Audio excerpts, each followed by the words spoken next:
Medak bus depot ఎదుట RTC bus డ్రైవర్లు ధర్నా నిర్వహిస్తున్నారు. డిపో మేనేజర్ వేధిస్తున్నారని ధర్నా చేస్తున్నారు డ్రైవర్లు. డ్రైవర్ల ధర్నాతో నిలిచిపోయిన బస్సులు, దీంతో ప్రయాణికులు ఇబ్బందులు పడుతున్నారు. నేను ప్రస్తుతానికి కండక్టర్తో డ్యూటీ చేసిన ఇంతవరకు కూడా. ఇప్పుడు టిమ్ డ్యూటీ చేస్తేనే డ్యూటీ ఇస్తాం, లేదని ఒక నెల రోజుల నుంచి శతాంస్తా ఉన్నారు. డ్యూటీ ఇస్తలేరు.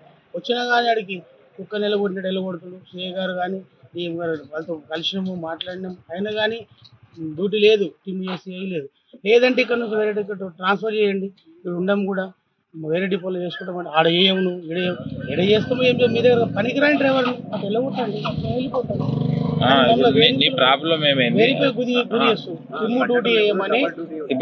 డ్యూటీ అంటే కండక్టర్ కమ్ డ్రైవర్ చేస్తే చెయ్యి, ఉండాలి.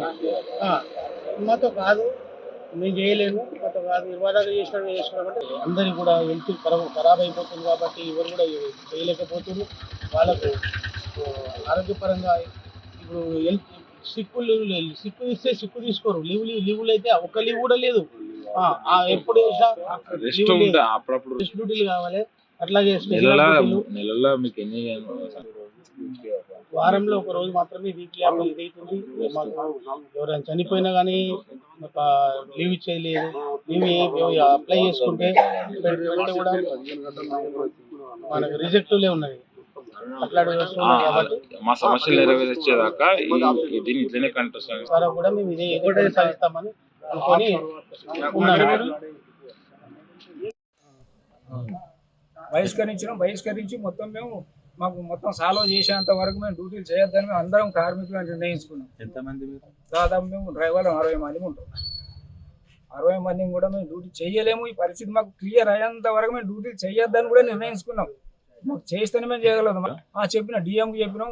1 వీక్ వారం రోజుల ముందు ఇచ్చినాం నోటీస్. మేడం అడిగితే మాకేమి ఇవ్వలేదు. ఇచ్చినాం నోటీస్ తీసుకోకుండా కూడా మేము ఈ నోటీస్ తీసుకోకుండా కూడా మళ్ళీ రిజిస్టర్ పోస్ట్ చేసినాం. యూనియన్లు లేవు, ఏం లేవు, మేము తీసుకొని ఎవరి వాళ్ళు వచ్చి పరిష్కారం చేసుకొని అని చెప్పింది. అది కాదు మేడం, మీరు తీసుకుంటే తర్వాత మీరు చేస్తారా చేయరా విషయం తర్వాత అది లేదు.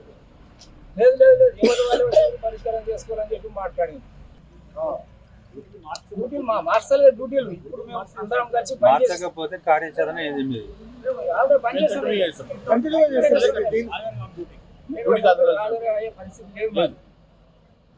ప్లస్ బాండ్ పైసలు ఫస్ట్ డ్రైవర్స్కే ఇవ్వడం జరిగింది.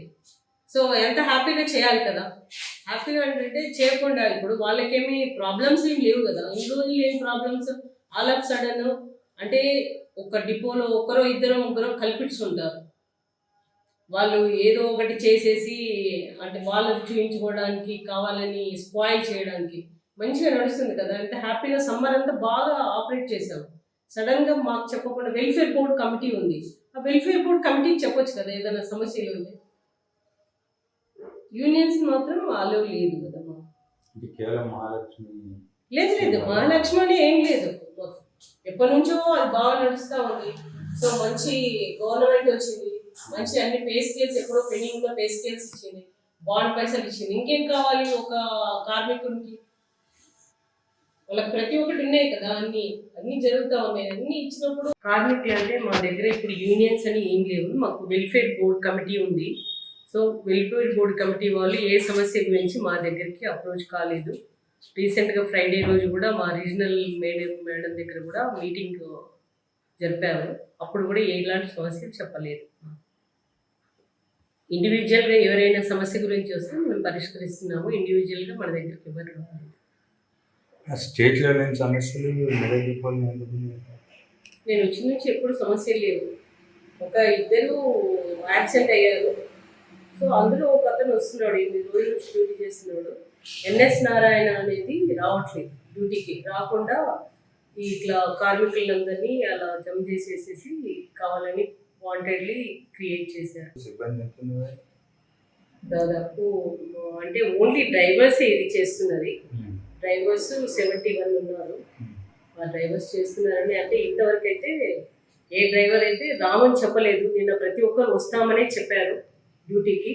ఇప్పుడు ఫస్ట్ బండి జీవి గౌడ్ అనే డ్రైవర్ రాలేదు. ఫస్ట్ బండి డిలక్స్ బండి అది ఇంతవరకు వెళ్ళలేదు. వేరే నర్సాపూర్లో అన్నీ వెళ్తా ఉంది.